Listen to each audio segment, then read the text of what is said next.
मैं डॉक्टर जयशंकर शाही, associate professor Hindi विभाग, बाबू शोभाराम राजकीय कला महाविद्यालय अलवर, बीए प्रथम वर्ष अनिवार्य हिंदी के अंतर्गत सूरदास के साहित्य से संबंधित इस व्याख्यान में आप सबका स्वागत करता हूं।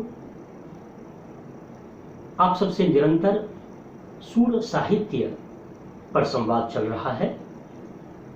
पिछले व्याख्यान में हम सब ने जाना कि किस प्रकार संपूर्ण विश्व के साहित्य में सूरदास का साहित्य अनुपम कैसे है, अतुलनीय कैसे है। सूरदास ने वात्सल्य का जो उत्कृष्ट वर्णन किया है, पूरे संसार के साहित्य में यह दुर्लभ है। इसलिए विद्वान, समीक्षक, हिंदी साहित्य के इतिहासकार सूरदास के साहित्य की भूरी भूरी प्रशंसा करते हैं। यही कारण है कि सूरदास को कुछ विद्वान हिंदी साहित्य के आसमान के सूरज कहते हैं। और आप सब उस जनश्रुति से परिचित होंगे जब किसी विद्वान ने लिखा, सूर सूर तुलसी शशि उड़गन केशव दास, अब के कवि खद्योत सम जह तह करहि प्रकाश। अर्थात किसी विद्वान ने यह बताया कि सूरदास हिंदी साहित्य के आकाश के सूरज हैं और तुलसीदास हिंदी साहित्य के आसमान के चंद्रमा हैं। तो सूरदास का साहित्य अनुपम है।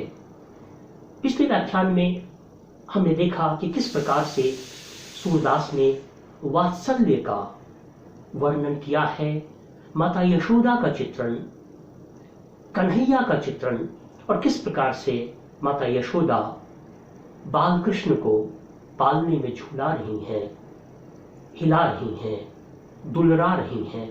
आगे का जो पद है उसकी चर्चा हम करेंगे, उसका अवगाहन हम करेंगे और देखते हैं कि किस प्रकार से सूरदास ने इस पद में वात्सल्य का कैसा वर्णन किया है। पहले पद का वाचन और फिर इसका अनुशीलन हम करते चलते हैं। पद का प्रारंभ हो रहा है, जसुमती मन अभिलाष करे, जसुमती मन अभिलाष करे, कब मेरो लाल घुटरुगनी रिंग गए, कब धरनी पग द्वैक धरे, कब द्वै दांत दूध के देखो, कब तोतरे मुख वचन झरे, कब नंदही बाबा कही बोले, कब जननी कही मोहि रड़े। इस तरह की पंक्तियां इस पद में भी सूरदास ने माता यशोदा का चित्र प्रस्तुत किया है। माता का चित्र, मां जो ममता की पिटारी है, मां जो त्याग की त्रिपथगा है, मां जो वात्सल्य की वाटिका है, एक जननी का चित्र प्रस्तुत कर रहे हैं महाकवि सूरदास। और क्या कहते हैं, जसुमती मन अभिलाष करे, माता यशोदा मन में अभिलाषा करती हैं। माता की अभिलाषा का चित्रण सूरदास के द्वारा, एक मां अपने शिशु के संबंध में किस प्रकार से अभिलाषा करती हैं, उसका चित्रण सूरदास यहां कर रहे हैं। जसुमती मन अभिलाष करे, ब्रजभाषा है और तुक की योजना है, करे, धरे, झरे, ररे आदि की पंक्तियों में भी तुक की योजना है, जिसे अंग्रेजी में राइम स्कीम कहा जाता है। इसके भावार्थ को देखें, जसुमती मन अभिलाष करे, सूरदास कहते हैं कि माता यशोदा अभिलाषा करती हैं, माता यशोदा की कामना है, माता यशोदा अभिलाषा करती हैं। क्या, कब मेरो लाल घुटरुगनी रिंग गए, कब मेरा यह लाला, मेरा यह कन्हैया घुटनों के बल चलेगा, कब मेरो लाल घुटरुगनी रिंग गए, कब धरनी पग द्वैक धरे, और कब मेरा यह लाल दो कदम रखेगा धरती पर और चलना प्रारंभ करेगा। तो माता की अभिलाषा का मार्मिक चित्रण, स्वाभाविक चित्रण, मनोवैज्ञानिक चित्रण यहाँ महाकवि सूरदास ने प्रस्तुत किया है। चित्रात्मकता है।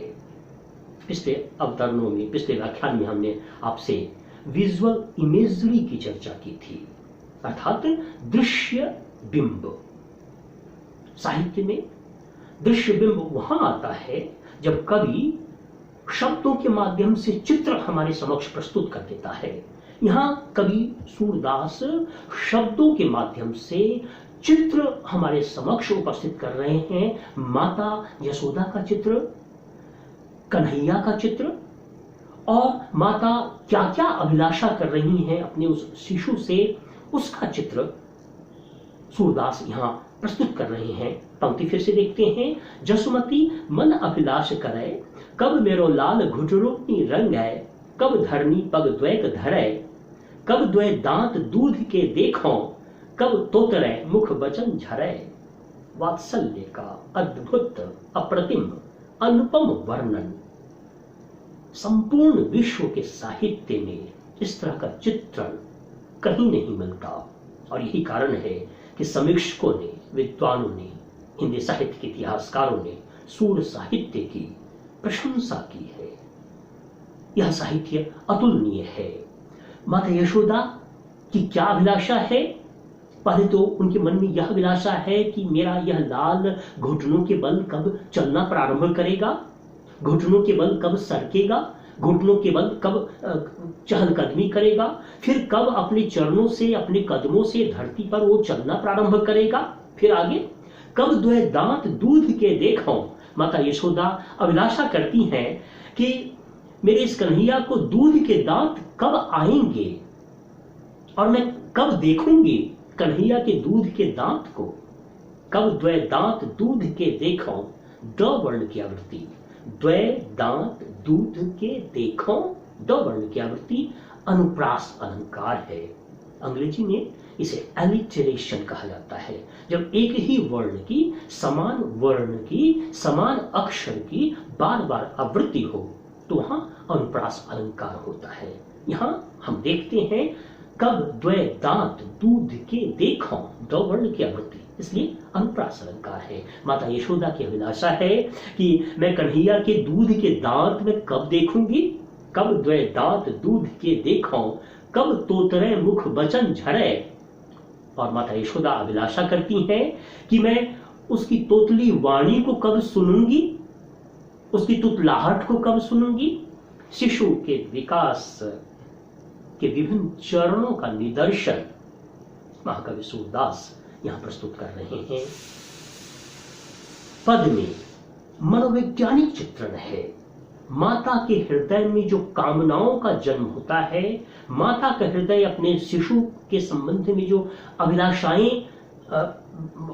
हृदय में जो अंकुरित होती हैं, उसका चित्रण महाकवि सूरदास कर रहे हैं। तो यह पद साइकोलॉजिकल एलिमेंट से भरा हुआ है। इस पद में मनोवैज्ञानिकता है। माता यशोदा के मन की भावना, माता यशोदा के मन की अभिलाषा का सूक्ष्म वर्णन महाकवि सूरदास कर रहे हैं। तो हम कहेंगे कि इस कविता में साइकोलॉजिकल एलिमेंट है, अर्थात मनोवैज्ञानिकता है। साथ साथ इस कविता में हम देख रहे हैं कि शिशु के विकास के विभिन्न चरणों का वर्णन किया गया है। देखें आगे की पंक्ति, कब द्वै दांत दूध के देखो, कब तोतरे मुख बचन झरे, कब नंदही बाबा कही बोले। माता यशोदा की अभिलाषा है कि कब यह कन्हैया बड़ा होगा और नंद जी को बाबा कह के पुकारेगा, कब नंदही बाबा कही बोले, कब जननी कही मोही ररे, और कब मुझे माता कह के पुकारेगा और मुझसे झगड़ा करेगा, मुझसे फरियाद करेगा। तो इसमें यह भी गौर करने वाली बात है कि पूरे पद में कब शब्द की बार बार आवृत्ति है। कब मेरो लाल घुटरोनी रंग है, कब धरनी पग द्वैक धरे, कब द्वै दांत दूध के देखो, कब तोतरे मुख बचन झरे। अगर इसकी गणना की जाए तो 1 2 3 4 5 6 7 8 9 लगभग 9 या 10 बार कब शब्द की आवृत्ति महाकवि सूरदास ने इस पद में की है, और इसके माध्यम से, इस रिपीटिशन के माध्यम से कवि सूरदास ने माता यशोदा के हृदय में उठने वाली जो विभिन्न अभिलाषाएं हैं उनका चित्रण, उनका निदर्शन प्रस्तुत किया है। तो पंक्ति देखें, कब नंद ही बाबा कही बोले, कब जननी कही मोहि ररय, कब मेरो अचरा गही मोहन।